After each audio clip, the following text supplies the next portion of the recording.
Cuando me puse a escribir los textos de esta charla, pensé en comenzar con algo natural, sencillo, algo sincero, ayuno de toda afectación. Algo como, buenas noches. Cuando tengo la oportunidad de conectarme con el público, me suceden dos cosas. La primera, se enciende una luz en mi interior. Y la segunda, una puerta se abre en mi pecho y un pájaro libre vuela quién sabe hasta dónde.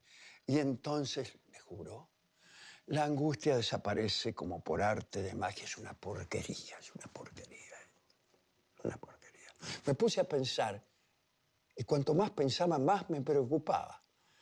Porque en verdad, el artista que en estos tiempos quiere hacer algo teatral se encuentra con un problema insalvable, y es que no hay teatro. El edificio del teatro no está. No está el escenario, no está la platea, no está el actor, no está el espectador. No hay nadie. ¿Y dónde están todos? En su casa, encerrados. Jorge Duati suele hablar del convivio. ¿Qué es el convivio? Bueno, en principio es un libro escrito por el Dante. Convivio quiere decir banquete. Era un lugar donde se intercambiaba pensamientos, así como el simposio, ¿no? Pero esto no importa. Para Duati, el convivio es la reunión de cuerpo presente de artistas y espectadores. Esto, naturalmente, lo distingue del cine, de la radio, de la televisión. Bueno, es esa misteriosa comunión entre el espectador y el artista que no puede producirse en este tiempo. Estamos todos ausentes. Y para construir un fenómeno teatral, en tiempos de ausencia y de confinamiento, se recurre a reglas de la televisión.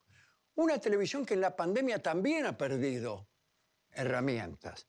Pero no dejemos de pensar que la televisión es en esencia muy diferente al teatro. Las cámaras permiten el acercamiento, el primer plano, la fragmentación. A veces incluso los actores pueden reducirse a un retrato. Y en el teatro eso está prohibido y además no puede hacerse.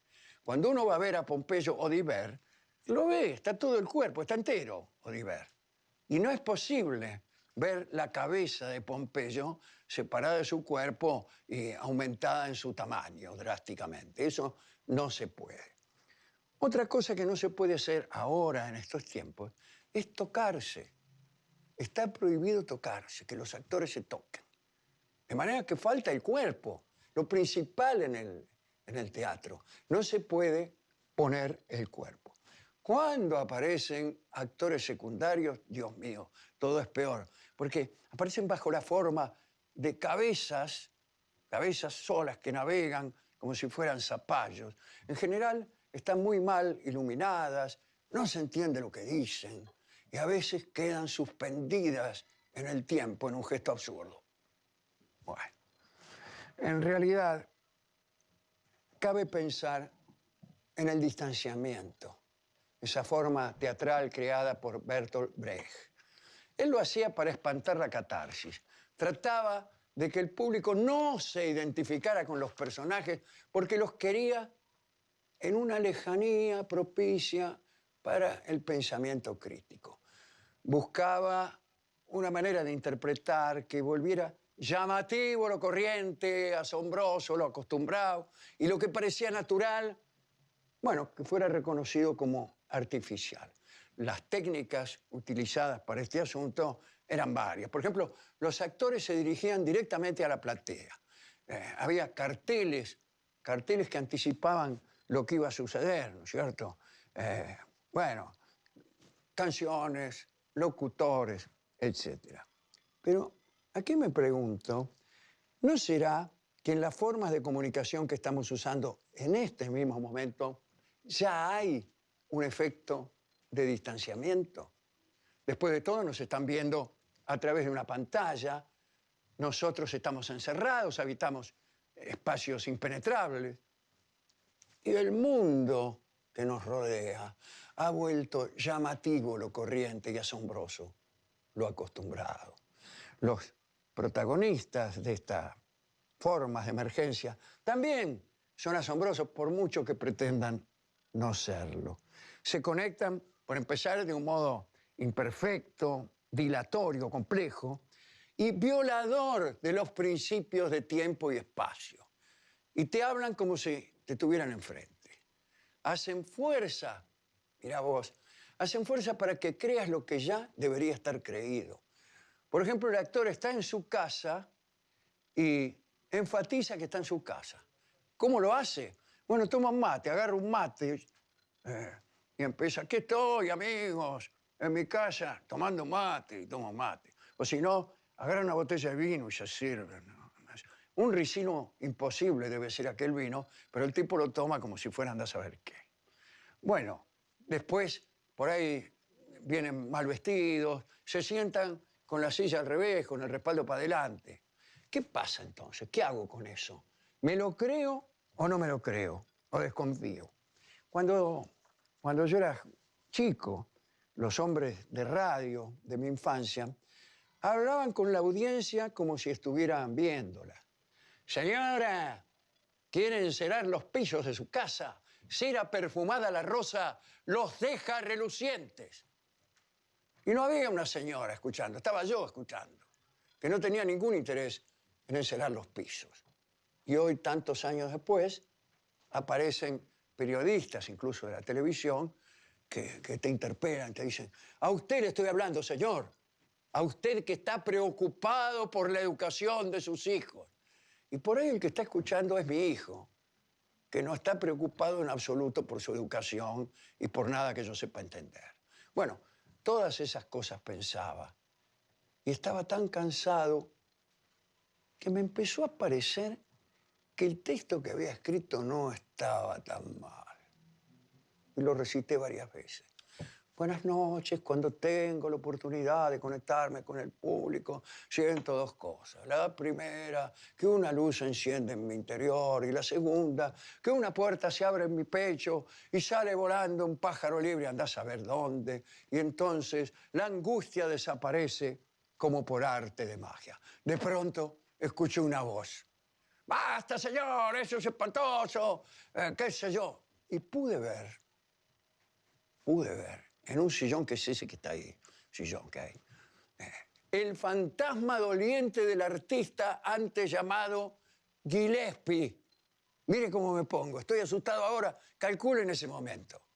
Me dice el fantasma, borre todo lo que escribió, yo lo voy a ayudar. Vuelva a pensar, anote.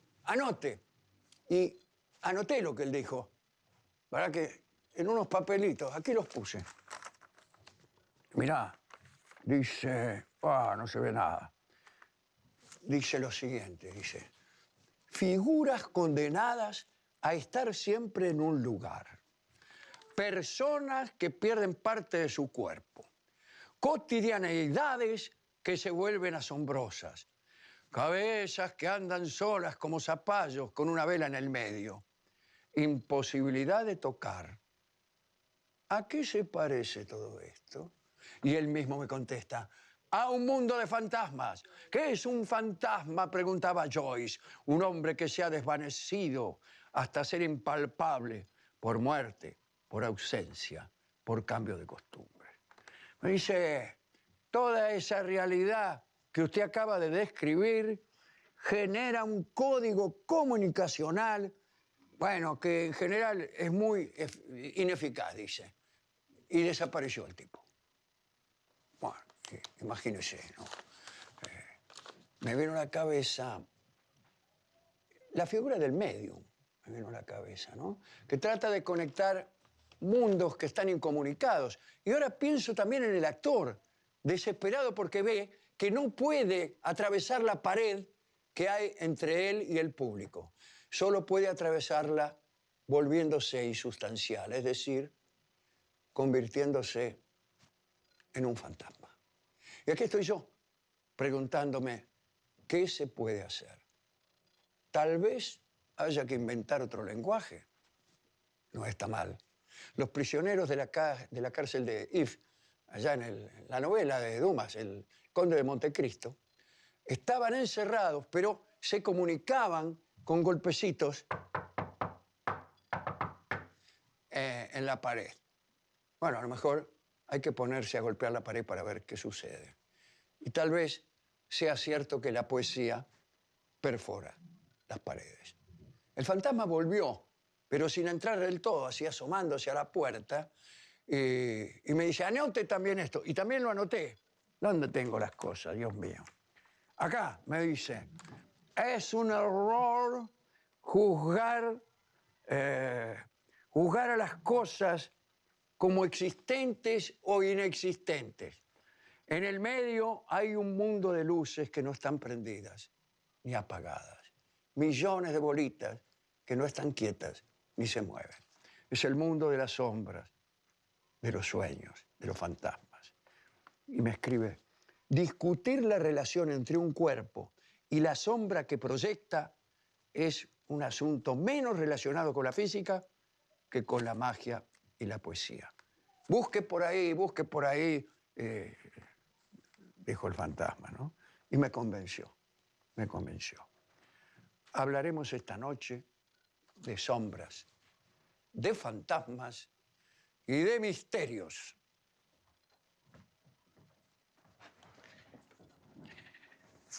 Los hechiceros tienden a considerar la sombra como una prolongación del ser. De este modo, cualquier daño que se viniera a causar en ella afectaría directamente la corporeidad. La sombra de una cosa ya es la cosa. Pero también es su fantasma, su versión imperfecta, su borrador, su estado decadente, ¿no? Recuerdo algunos ejemplos que los brujos de Chiclana han anotado como prodigiosos. En el Punjab había un roble viejo que fue talado. Una vez desaparecido, quedó su sombra. Y los habitantes de la región se refugiaban en esa sombra sin árbol. Un caso de accidente sin sustancia, como el gato de Lewis Carroll, ¿no? En Alicia en el País de las Maravillas. También cuentan la historia de un vendedor de helados que tenía la sombra atrasada, de tal manera que sus acciones se proyectaban en el suelo 10 minutos después de haber sucedido. Mucho más interesante, naturalmente, es el caso inverso, ¿no? O sea, la sombra que se adelanta a los acontecimientos. Jorge Dorio me confesó una tarde que su sombra era simultánea a sus acciones, pero que era él el que seguía a su sombra. Es decir, la distinción no es temporal, sino lógica. Para Dorio, su sombra decide y su cuerpo obedece. Bueno, es una cuestión destinada a saber de dónde provienen nuestras voluntades. Creo que no podemos eludir en esta charla a los espiritistas, que siempre fueron buenos proveedores de sombras. A finales del siglo XIX, en Europa y en Estados Unidos, había un medio en cada esquina, ¿eh? Algo curioso, los espíritus que se presentaban describían un más allá propio para las clases dominantes, un más allá con calles empedradas o pavimentadas, servicios sanitarios, mucha iluminación, pocos pobres. Muchas veces se presentaban también espectros de grandes escritores, pero en general lo que escribían o lo que decían no era muy genial, salvo probablemente en un caso especial. Víctor Hugo era medium. ¿Qué tal? ¿Cómo les va? Víctor Hugo participó de muchas reuniones con mesas giratorias, sillas voladoras. Con él no cabían tonterías ni simplezas y, según se ha dicho, sus interlocutores fueron nada menos que el profeta Ezequiel, Dante, Molière, Shakespeare, Esquilo, Mahoma, Galileo y Jesucristo. Todos los convocados se expresaban con el mismo estilo de Víctor Hugo. Y lo que se obtuvo fue extraordinaria literatura. En una oportunidad quiso convocar a Byron y obtuvo la siguiente respuesta. No importunéis al poeta, su lira está rota, cantado su postrer cántico, dicha su última palabra. Molière también se negó, con buena prosa, a decir algo. De ultratumba los hombres todo secreto ignoran. No insista, vuelva pues a la ignorante noche de la que a veces logra, contra lo que es costumbre, librarse a duras penas. A mí, sin embargo, me gusta mucho Eusapia Paladino. Era una medium que convocaba a los espíritus de grandes músicos para armar ahí unos conciertos y bailongos fantasmales. El espíritu en realidad no se veía, no se presentaba, solo se oía la música que tocaba. Dicen que Beethoven tocó para ella, pero poquito, porque justo ese día estaba presente en la sesión un señor de Fontenoy, que era un pésimo violinista, que quiso acompañar a Beethoven y solo consiguió que todo volviera a silenciarse porque Beethoven se fue.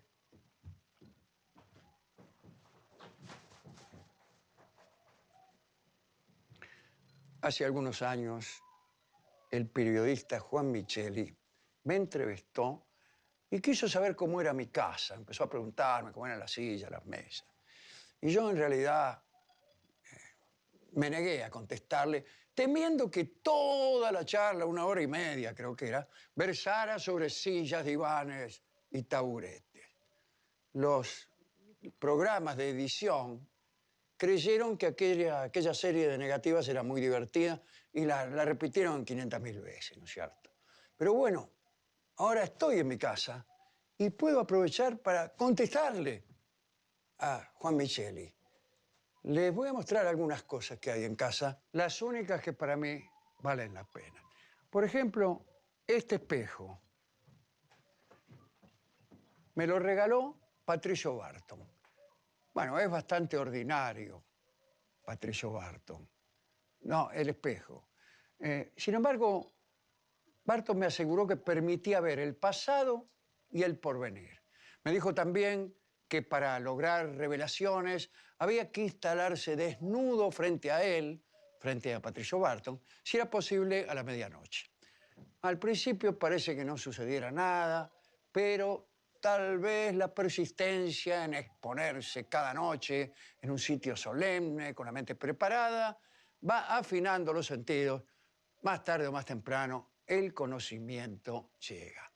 Para el que está ansioso de misterio, cualquier percepción visual se convierte en interpretativa, metafórica o aspira de algún modo a constituirse como respuesta oracular. Bueno, la verdad es que creo que no funciona, ¿no? Pero acá tengo algo que roza lo sagrado. Como que es una carta de San Pedro. Me la trajo Stronati de Roma. Así que seguro de que es verdadera.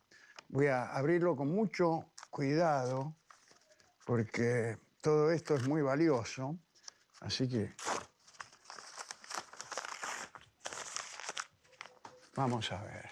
Yo calculo que es una carta enviada a Santo Tomás cuando San Pedro estaba en Roma y Tomás andaba por la India.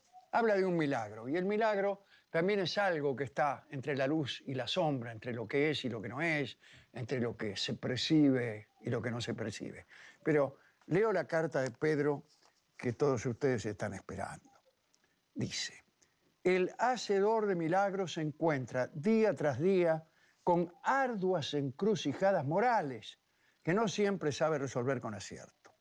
Es que hay que admitir que muchas veces el poder no viene acompañado por la inteligencia o el buen juicio. Como humilde gestor de maravillas, trato siempre de ayudar a los que sufren, pero a veces me equivoco. Usted que me conoce lo sabe bien, dice San Pedro. Mi última intervención en nombre del cielo es tan nefasta que me veo obligado a recurrir a usted para que me perdone a la distancia. Voy a los hechos. En el piadoso círculo que me rodea apareció Petronila, una muchacha virtuosa y casta, de cuya protección me he ocupado con el mayor celo. Bueno, testigos más mundanos que yo podrían certificar su inusual hermosura. Pero es necesario que usted sepa que la belleza suele ser el paso anterior a la perdición. La lujuria se inclina ante lo bello y huye de la fealdad. Recuerdo un anciano pescador del lago de Galilea que, refiriéndose a una muchacha poco agraciada, dijo que la cara le cuidaba el resto. No era este el caso de Petronila. Pasé largas noches a puro rezo, implorando protección para una castidad amenazada por muchedumbre de pretendientes en celo. Por fin, oh impaciencia, me decidí por el camino más directo y gestioné el siguiente milagro. Hice que Petronila se volviera fea y enferma. Sus rasgos se modificaron drásticamente y se agarró, andá a saber qué peste incurable. Los hombres se alejaron de ella, pero mis compañeros sintieron piedad y me pidieron que volviera tras el prodigio y le devolviera los dones perdidos, aunque fuera un poco. Pero yo ya estaba emperrado. Ya sabe cómo soy cuando una cosa se me mete entre ceja y ceja. Yo la veía a salvo, tranquila y virtuosa, mientras gritaba, sufriendo desde su lecho, tan distinta de las otras muchachas de la población que saltaban la soga por las tardes y se refocilaban con los mozos de cuadra por las noches. Unos años después, me pareció que ella había aceptado su virginidad y entonces derogué el milagro. Ella volvió a ser hermosa y saludable. Sin embargo, no se la veía del todo feliz. Para peor, vino a suceder que un juez de la localidad, se llamaba Flaco, se interesó por ella y empezó a cortejarla. Tan casta se había puesto Petronila que, bueno, no solo lo rechazó drásticamente, sino que me pidió, sollozando, que volviera a concederle la deformidad y los achaques. Anóteme el siguiente pecado, dice San Pedro. Negué toda responsabilidad en los cambios anteriores, pero ella no me creyó. Flaco, insistidor, consiguió que ella fijara una fecha para el casamiento. Le aclaro, para su tranquilidad, que Petronila jamás le permitió acercarse. Más aún, en los días que quedaban, rezó con tanta furia que una mañana amaneció fea otra vez. Estaba tan feliz que a veces la oíamos cantar con una voz chillona y desafinada. Cuando Flaco volvió a verla, se sorprendió bastante, pero este juez estaba realmente enamorado y siguió adelante con sus planes. Todas las mañanas Petronila recibía un ramo de flores o alguna delicada, dice aquí, delicada, esquela amorosa. Ella volvió a sus rezos con tanta fe que el cielo le concedió unos males tan poderosos que a los 3 días se murió. Y aquí estoy yo, amado hermano, reclamando su bendición. ¿Qué tenía que andar metiéndome en vidas ajenas? ¿Por qué no dejarla cuidar su virtud con sus propias armas?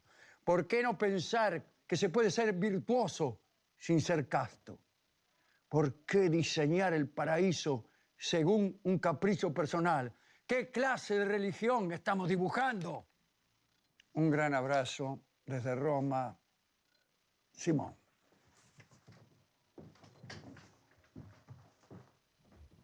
Querido Micheli, este es el pianito. Yo en el piano grande no toco porque suena muy fuerte y le tengo miedo a los vecinos.